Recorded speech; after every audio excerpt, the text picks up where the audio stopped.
two parents, six kids, one dog, a camper named Ruby, and a car named The Beast. Distance learning across the USA and interviewing interesting people we meet along the way.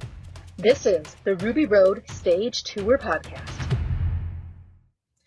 Hello, everybody, and welcome to this episode of the Ruby Road Stage Tour Podcast, where we interview people we meet across the USA who love to follow their own road. I am here today with the one and only Kim Raaijmakers. Now, Kim is a wonderful friend of mine.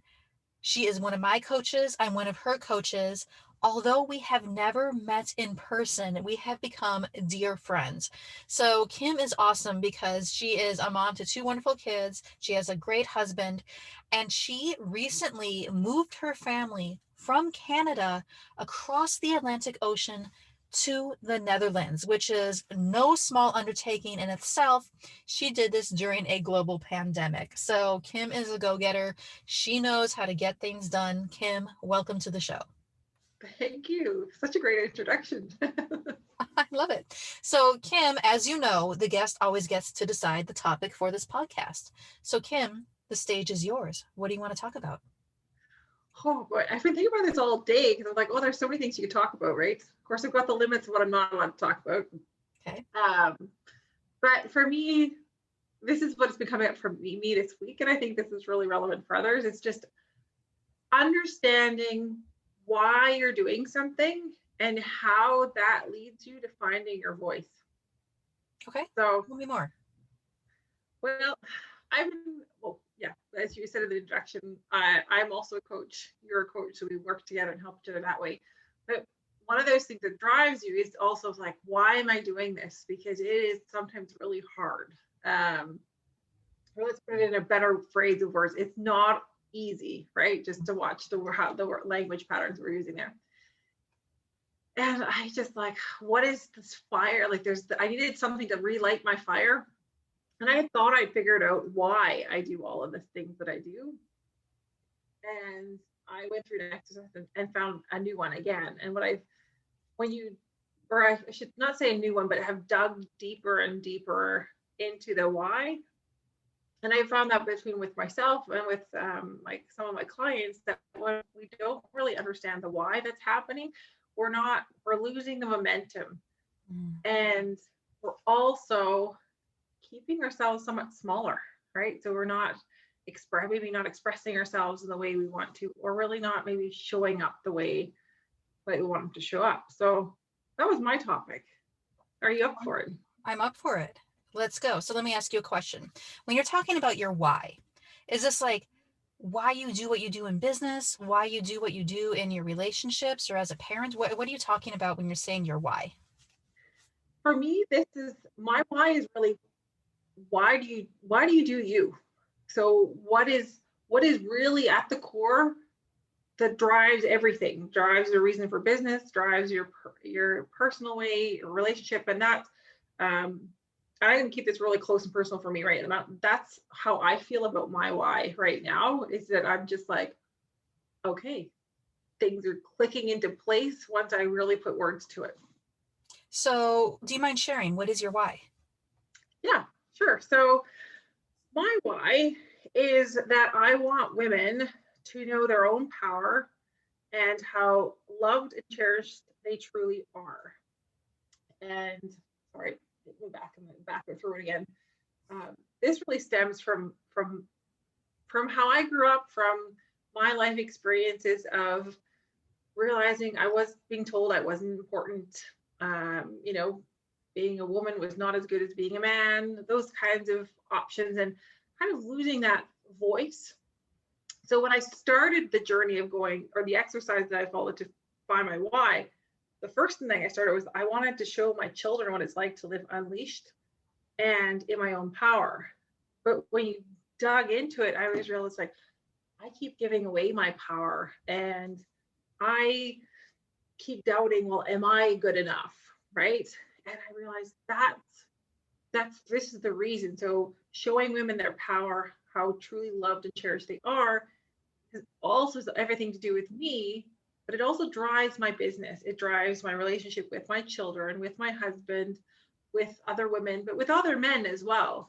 right? Because we're really like, okay, I'm not going to be put in the corner anymore. This is my, I get this Dirty Dancing reference there just a minute. Don't put baby in the corner. Sorry. Don't put Kim in the corner. Yeah, don't put me in the corner. And yeah, I've started seeing how much that is all, without knowing that in that many words, how that has been driving so much of what has been going on, and even up to including this move across an ocean, which some days I'm like, man, am I nuts? So, yeah. No, you're not nuts. You saw opportunity and you took it. That's all. I did, and it's been really liberating in that sense of really. I thought there's I found some new chains that had been tying me down in a sense, and I was like, okay, you get to bust through those again, and that's really something that, as a coach, is amazing to see your clients do, but it's even more liberating when you're doing it yourself. So tell me, how has this realization liberated you? Understanding your why and why you have it, or how it came about. How has that liberated you? Well, it lit in a sense, a fire to really, regardless of how I feel in the morning, I'm going to go up and I'm going to do what I need to do. It's also been really a time to gut check. I'm like, wait a second, what am I doing with my kids? Like, am I limiting their power and their voice? Hold on a second. I need to walk the talk and not just say this is important, but show them that it's important. I need to do the same thing with my clients and with my husband, and with people that interact with. It's like, okay, wait a second.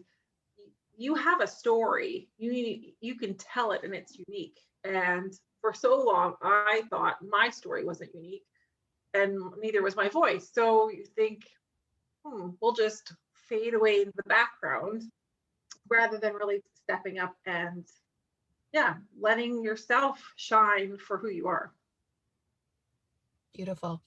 So I know this has been a real journey for you. And, I know you kind of personally, so I've been there for some of the steps and some of the phone calls along the way. How did you finally discover that, what? This is my why. This is why this is why the way I am. Was it internal reflection? Was it mindset work? Was it talking it out with other people? I mean, I'm really curious. How did you come about to this why?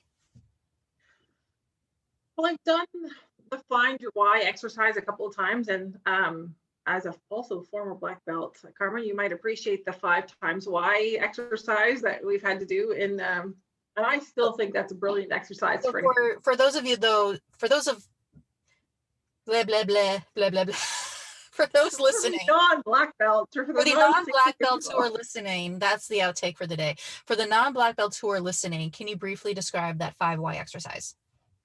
So the 5 why exercise, and this is from project management, is to find and really succinctly define a problem. You had to ask the question why 5 times. So let's use a silly example of saying, well, my car broke down on the way to the garage. Okay, that's what someone tells you. Okay, they show up like, my car doesn't run. All right, why? So you start with the first why. Okay, well, why does it not run? Well, the tire is doing something strange. Now, I can only go so far with this example because I have no idea of cars. But then it could be, okay, well, your tire's not running right. Well, why is that? Well, I think I ran over a nail last week. Well, what, not why did you run over a nail, but why do you think it's in it? So I think you get the picture as you just keep digging deeper and deeper. It's like, be like a child and ask why at least 5 times to get to the root cause of the issue or challenge you're having. Yeah, and if you have a 2 or 3-year-old, just get them to do the exercise with you, and it's amazing. But all kidding aside, that's what I did in this, and I was going back and up leveling for myself, and I'm doing a challenge this week with some other coaches of mine. And that was one of the exercises. Okay, let's dig back into the why. And I thought, I'm like, I've done this in the summer. I did it again in September. And I'm like, I ask myself why very often. And then I really let go. I was feeling very vulnerable. And I think that was because I was in that space of vulnerability, it allowed so much more to come to the surface than when you're really going, okay, no, everything's good, everything's fine. And I was like, no, let's dig. Let's really dig for some gold here. And that's yeah, I felt it in that moment. I think the best way to describe if you found your why is when you've got like you are really emotional about it, you feel it in your throat, you feel the tears coming up, then you've hit the emotional part of why it is that you want to do something. And the next day I got up and I just had this massive fire in my belly of like, all right, we've got it, we figured this out. So I'm not saying it can't change over time, but it won't change much. I don't see, like, I don't see it wavering too much. It's just going to be more nuanced as Maybe refined. as I grow. Yeah. Like it's more refined, yet no drastic changes. Yeah, it's like wine, gets better with age. It's better with age. Oh, I like it. Wonderful. So Kim, one of the words that came to my mind as you were speaking is the word clarity. And from your words and from reading your body language and your intonation, correct me if I'm wrong, did you gain more clarity by identifying your why? I did because I have for a long time, I'm like, I know I wanted to help women. I knew I wanted to help mothers and professionals. And I was like, oh, well, what is it about it? And I know we've talked a few weeks back. We thought, I'm like, okay, I'm going to unlock their potential. That's where I see that was more all encompassing. And I still see that. But adding that, couple that with the fact that they get to, within unlocking their potential, they also get to unlock their own power and their love for themselves. I think it's just really added more, well, clarity is a nice word for it, is, and just laser focus is, okay, this is where we're going. And then it seems like possibilities open up. Wonderful. So, Kim, tell me about this trek you just took across the Atlantic Ocean. How did you decide to move your family of 4 people from Canada to the Netherlands? Well, a lot of wine. No. I'm sorry. I like to joke too. That's a bit of my. It was a lot of conversations. There's a lot of conversations. I mean, to make the whole story complete, we moved from the Netherlands to Canada almost 5 years ago. Mm-hmm. So we did it once with one child, gained another one while we lived there. So that's how it goes. But it really came down to really looking at what is it that you wanted in life. And I loved living close to my mom and my family there. But it wasn't, and I don't want to say they weren't enough, because that's not what I would mean. But it was more, it wasn't the lifestyle that we wanted and we pictured for ourselves. And we had everything. We had a gorgeous house on an acreage. We had, both of us had good jobs. Things on paper looked fantastic. And yet both my husband and I really didn't feel that we had the social connections that we were looking for and that we really needed, right? I think one of the most important parts of the brain is that we really need connection. And while I had connection with my family, I didn't have connection with, a lot of my peers in that aspect. And partly is the culture.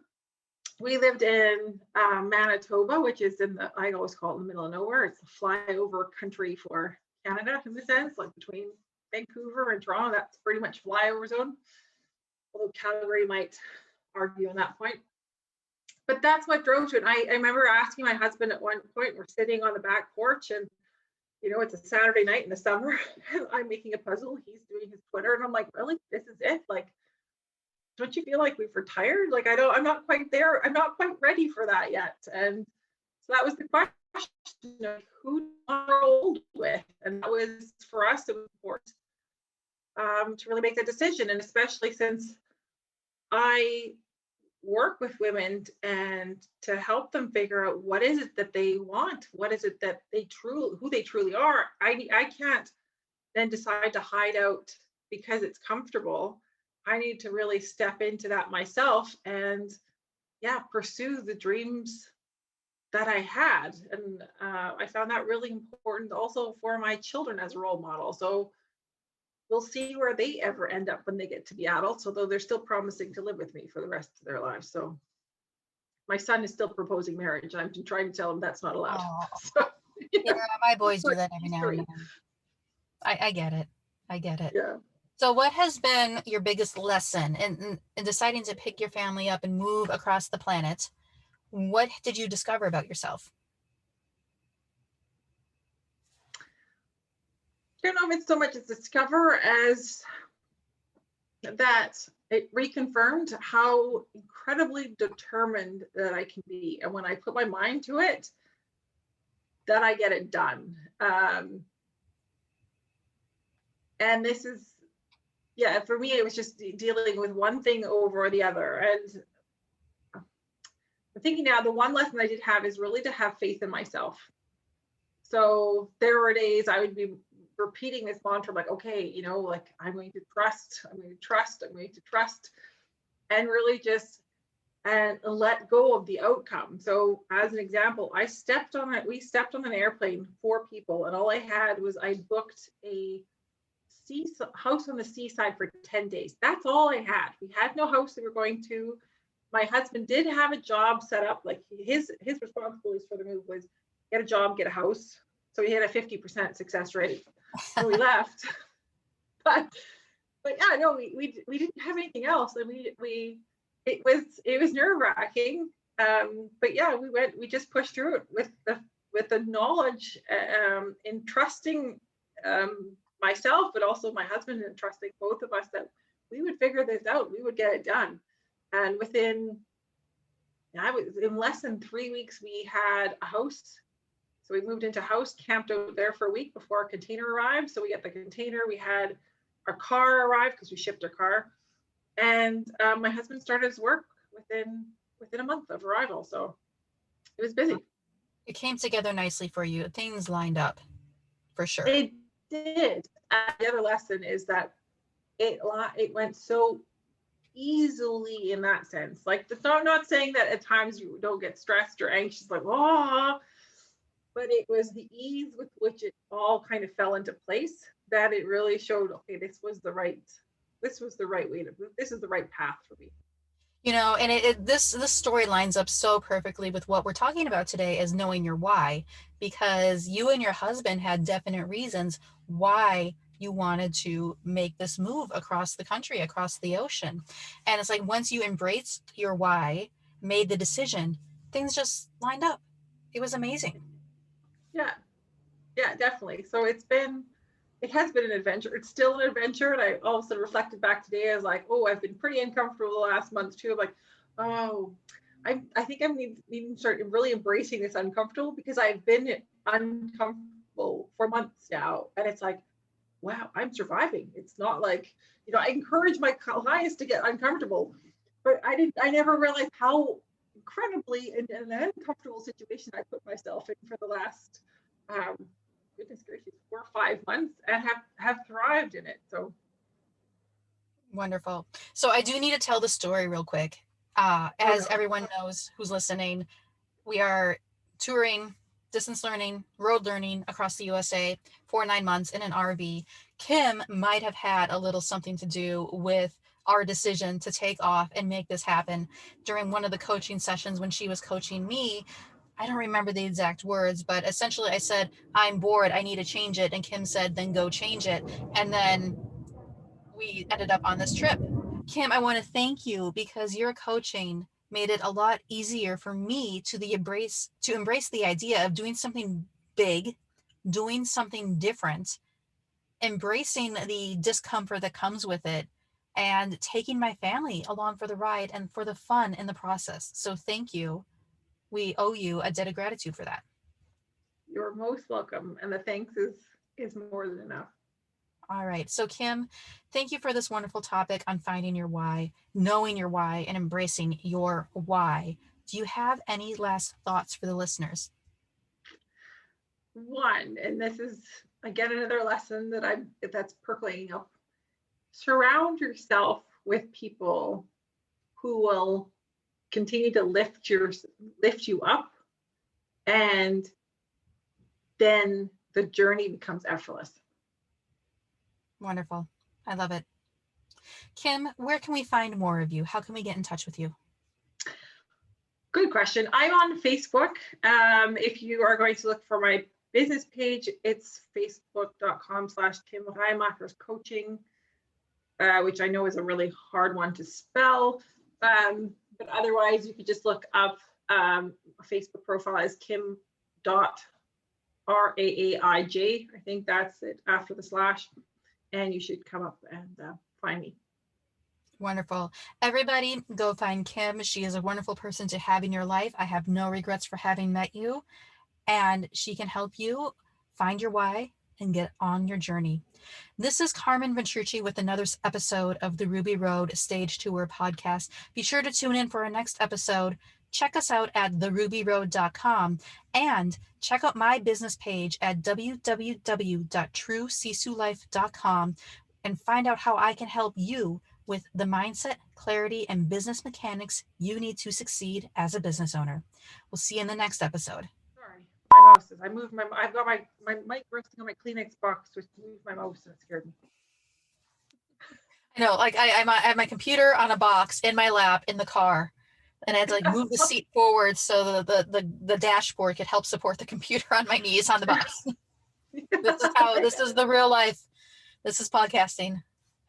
We're going to pause for a second because there's a really loud airplane going overhead. We're by some military airport, and every now and then there's like a jet going by, and I half expect like Tom Cruise and Goose from Top Gun to like walk around the corner. That's not a bad picture. No, it's not a bad picture. I'll take it. Although I might change out now Tom Cruise for Matthew McConaughey. Oh, we can do that. I do like the Matthew McConaughey.